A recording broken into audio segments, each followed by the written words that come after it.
Anne Purcell, and I was born in Clarkesville, Georgia. In my grandmother and grandfather's house, it was located just close to the Malden House in Clarksville, on the corner where the library is located now. And then after 2 weeks, I moved to Baldwin, Georgia with my mother and father, and that's where I grew up. We often came to Clarksville to see my grandparents because they were my mother's family. And I had two aunts, Aunt Ruby and Aunt Ethel, that lived here. And they both raised their families here. So I had cousins that we would come, usually we would come on a Sunday to visit. And I was the oldest grandchild, so eventually my Aunt Ethel had 3 children, and then my Aunt Ruby had 2, so there was always someone to play with. My mother grew up here, and her best friend was Mary Malden, and they lived, of course, close together, and Mrs. Malden had a millinery shop that was right outside her home, and in that shop there is a little upstairs, and Mary and my mother, Bernice, would play there in the afternoons after school. They would play there in the upstairs with their dolls and whatever else they had to play with. My grandfather, Charles Bennett Sarles, worked for the county on the roads. Of course, early on, as we know, there were a lot of dirt roads. And I remember the main road between Baldwin and Clarksville was eventually paved, but the road between Clarksville and Mount Airy was not paved. It was a dirt road for a long time. I remember Clarksville having a little park in the middle of town where when you drove in, you didn't go straight through, you had to go around the park, and it was pretty. But as progress was made, people decided that they wanted a quicker way to go through town, so the road was changed to what it is now. Also, my Aunt Ruby, in 1948, she started working for the what at that time was called the Ordinary. And when I married in 1951, she signed my marriage license. And later, the Ordinary office became the county commissioners. I don't know all the details of how that happened, but as the town grew, she continued to work for the county commissioners for over 50 years. And the Ruby Fulbright Recreation Center is named for her. And I was thrilled that she was recognized in that way for her years of service to the community. My Aunt Ethel had 3 children, Bill and Peggy and David, and they were, the last name was Westbrook, and they were Methodists. They were very involved in the Methodist church here. In fact, my grandmother and grandfather were also Methodists. My Aunt Ruby had two children, 2 boys, Jack and Kim Fulbright, and they live here now in their home place out in the country, out of Clarksville.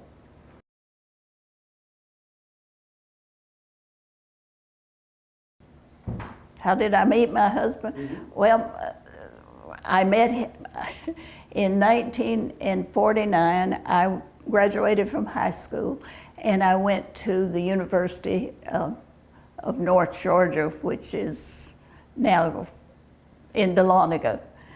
And the first day that I was there, we had that first night, we had a meeting up at in the, what they call it, the quad on the campus. And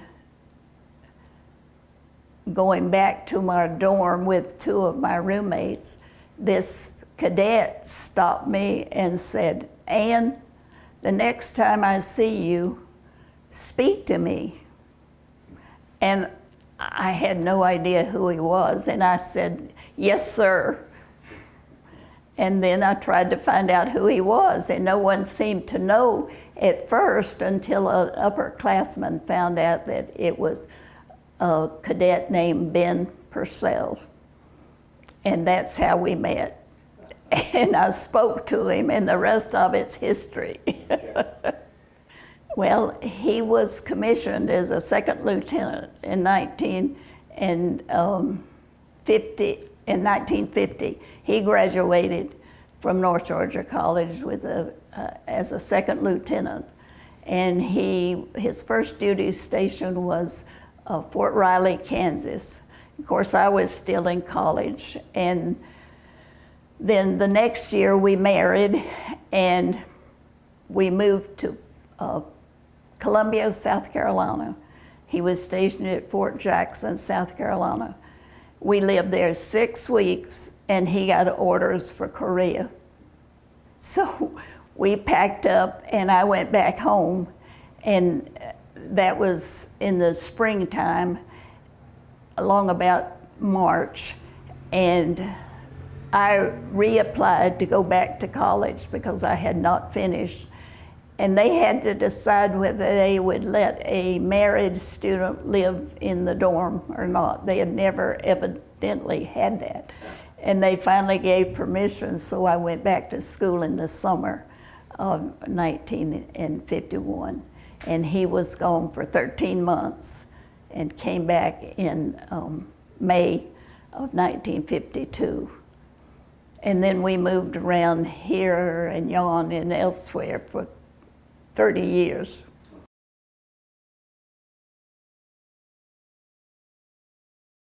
By letter, we had one phone call. Now wait, let me see, that may have been, no, we didn't have a phone call, no. That was during the Vietnam War that we got a phone call. Only by letter was how we corresponded. Well, we started our family, and we ended up, let's see, our first child was born in California. We had, let's see, Ben came home from Korea. We went to Fort Benning, Georgia, and then we had been there about a year, and he wanted to enter another program, so we had to move to Fort Ord, California, and that's where our son was born. And then during the course of the 30 years, we had 6 children. And I was an only child, so I grew up with my children. I had always wanted a brother or sister, and that never happened, but Ben and I enjoyed our family. In 1967, the Vietnam War was going on, and we had been stationed in Boonville, Missouri for 4 years. And orders came for Ben to go to Vietnam. So we did a lot of praying about what the children now would do, where we would stay, and felt led, because we had put down our roots for 4 years there in Boonville, to stay in Boonville and wait for him for the year that he would be gone. He left in August of '67, and we wrote back and forth. We did a lot of tapes, sent them, because the children were old enough they could say something to him on the tapes, and he bought me a tape recorder just like the one he used in Vietnam, so it was easy to send the tapes back and forth. And of course we had letters now and then, and occasionally a phone call, not very often, maybe 3 times we talked, and it was only briefly. And he and I had been planning to meet in Hawaii on R&R in March of 1968. But on the 8th of February, 1968, he was aboard a helicopter on a mission in Vietnam, and the helicopter was shot down. He was just a passenger, not a pilot. And the 5 men aboard were captured, and they were taken through the northern part of South Vietnam into North Vietnam by either walking or on the back of a truck. And for the next 5 years, he was held as a prisoner of war in Vietnam. The message that I got first from the military was that he was missing in action. And of course that doesn't tell you much of anything. So my prayer was, now Lord, what do I do? I've waited here, was gonna wait here for a year, but now this has happened, what should I do? And so one day as I was praying, I heard these words right here. And it was, go to Columbus, Georgia, and wait. And Columbus, Georgia is where Fort Benning is. And so I said, okay, that's what we did. So this was February the 8th that he was captured. The children, we stayed on in Boonville till the children were out of school that summer. And we had lived in Columbus and been stationed at Fort Benning twice before. And the second time we were there, we bought a house. And the house we rented out. Whenever we left, we didn't sell it, we just rented it. And I called the man that was in charge of the house and told him that I was going to move back, and I'd like for the renters to know that. And I hated, and let's see, that gave them about 3 months to find a place and to move. But in the meantime, they got orders and they had to move, not at my request, but at the government's request. And the man that took care of the house then had cleaned it and got it in shape for us. And the children and I moved back there in July of 1968. And that's where we waited for Ben. My mother was living in Clarkesville again after she had lived in Atlanta with an aunt of hers, but that aunt had passed away, so Mother moved back to Clarkesville and was living with her mother and sister. And she said, there's a house right across the street from me that's for rent if you want to move there. But then after I heard those words, Columbus is where we went. And I know that was the place we should be, and that's where we waited for Ben. We had a very wonderful church, and we were close to Fort Benning where we did our shopping and medical services, and so that was home for 5 years and 2 months till Ben came home. Well, during that time, after a year, Ben's status was changed to POW, but the message said, we don't know if he's dead or alive, but we do know that he was captured. And I had already, though, about 8 months after he was captured, and I had thought about it and cried about it and worried about it, I finally just had a prayer, and I said, Lord, I don't know where he is, but you do. And I want him to come home, but I'll accept this however you want it to turn out. And that released me from all of the difficulties that I had had handling the situation. And I realized that those 5 children were my greatest blessing. They kept me busy, they kept me involved, and that's what I needed at the time. And I did become involved in a POW program where we sold bracelets and wrote letters and trying to get the Vietnamese to at least let us know or write our husbands or sons, and that I was very busy during that time. And then when Ben came home, of course, he received orders to move, and I left Columbus, Georgia, left all my friends, and I went into depression.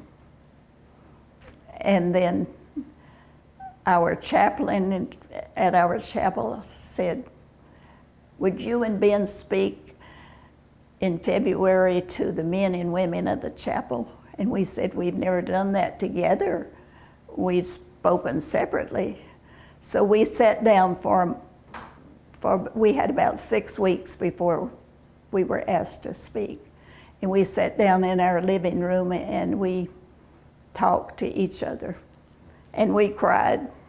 And I told him what happened on my side, and he told me what happened on his side, and my depression went away.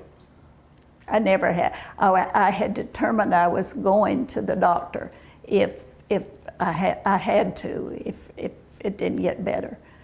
And when we did that, that took care of the problem.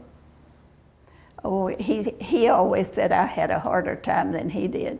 Well, we know better than that. I at least had people that loved me. He didn't have anybody that loved him there.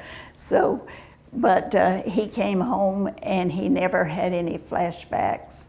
He was able to talk about it, and people wanted to hear. And so he shared, and we wrote a book about it. And he was never angry with the Vietnamese. He said they were doing what their government wanted them to do, and he was doing what his government wanted him to do. So he just accepted it that way. The title of the book is Love and Duty. We always came to Clarkesville because Ben is from Clarkesville, and he lived out 197 near Bethlehem Baptist Church. In fact, as a teenager, he was the janitor for Bethlehem Baptist Church. He lived 2 doors from the church, and he went in after every Sunday. He went out and cleaned the floors and swept the floors and cleaned the pews and put the songbooks in the racks that are on the pews, and built the fire every Sunday morning if they needed a fire in the potbelly stove that was there in the sanctuary. And so even though his mother was Methodist, he became a Baptist because he could walk to church, and his mother did not drive, and they lived too far to walk to church from where they lived to the Methodist church. Each summer furlough, we would come to Clarksville to visit my mother and his mother. And one summer, long about, 1976, we knew Ben would retire in 1980. And while we were home, Ben's brother-in-law said, Ben, would you like some property? And Ben said, well, what do you have in mind? And he said, there's a lady here that is trying to sell her property just by word of mouth. And she's offered it to me, but he said, I don't need it. And so he told us who she was, and we went to see her. And she had 32 acres that's out 197, not far from where Ben grew up. And she said, come back to see me. We were home for 2 weeks. Come back to see me one more time. So we went back in about 5 days, and she said, you said to my husband, you remind me so much of my husband, I can't imagine letting anybody else have the property but you. And so we bought the 32 acres. And then we thought, what are we going to do with it? Because we're not going to retire till 1980. So that Christmas in Pennsylvania, where we were living, we went to a Christmas tree farm with all our children, and we spent about a half a day trying to decide on the tree and everything, and we said, why don't we put in a Christmas tree farm? So we contacted the one man in the county that had a tree farm here. There was a tree farm in the southern part of the county down in Alto, but this man had and I can't remember his name, had a tree farm here in the northern part of the county where we live. And he said that he was going out of business and that it might be a good idea, and gave us some ideas. So we, in 1976, we had the tree farm planted. And then in 1977, Ben got orders to go to, as head of the military department at North Georgia College, where we had met, and we were only 45 minutes away from the tree farm, and we would come over on Saturdays and take care of it. It was a mess the first time we ever came because the weeds were taller than the trees, and we took slinging blades and cleaned it up. And I haven't picked up a slinging blade since then, because I would dream about a slinging blade. And we sold our first, even though we were in Dahlonega, we were able to sell our first Christmas trees in '79. And our youngest son and a friend of his came over and managed the tree farm that Christmas. You were working and spending money except the last 6 weeks of the month. And then you start all over again. But we had the tree farm for 30 years. Had a lot of people come, and then they would get married and have children and bring their children. So for 30 years, we had a lot of wonderful customers. My husband passed away in 2013, and I have 2 sons. They were both involved in other careers and were not interested in keeping the tree farm, and I could not do it. So we sold trees until 2015 and then closed the tree farm. And so there's still trees there. They're mighty big now. They're too big for a Christmas tree, but I still live on the farm.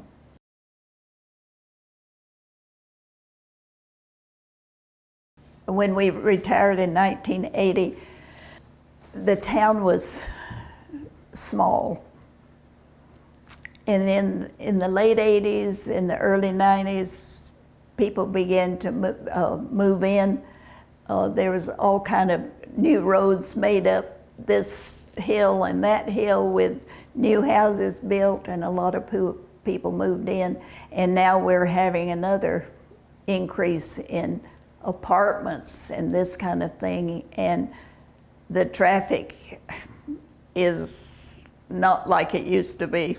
It's lined up. It's almost like we're a suburb of Gainesville or something like that. But it's still home. We had roots here, and we came back to be a part of the community that I knew somewhat, and that Ben had grown up in since he was 9 years old. So it was home. It has changed tremendously. And of all the new roads that we have, of course, that are paved now and not dirt roads, my dad's mail route that he carried in Alto was all dirt roads. And I can't even find, I drove for him when I was a senior in high school, sometime in the summertime, but I can't even find the routes anymore. It's all changed.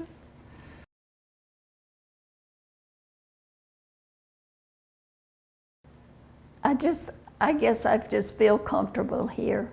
I just feel, at my age now, I need to feel comfortable when I'm out, and I have lived here so long that I guess comfortable is the word that I would use, because when I visited recently with a son that lives in Winston-Salem, North Carolina, and I just felt a little out of place.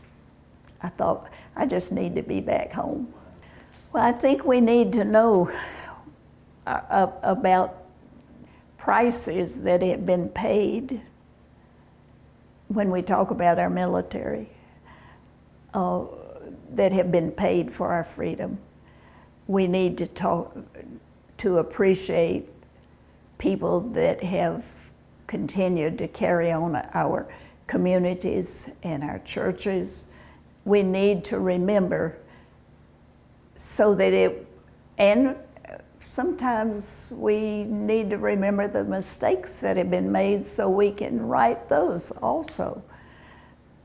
Hopefully, it'll bring some help to us in what we're doing now. Maybe make it better for everybody.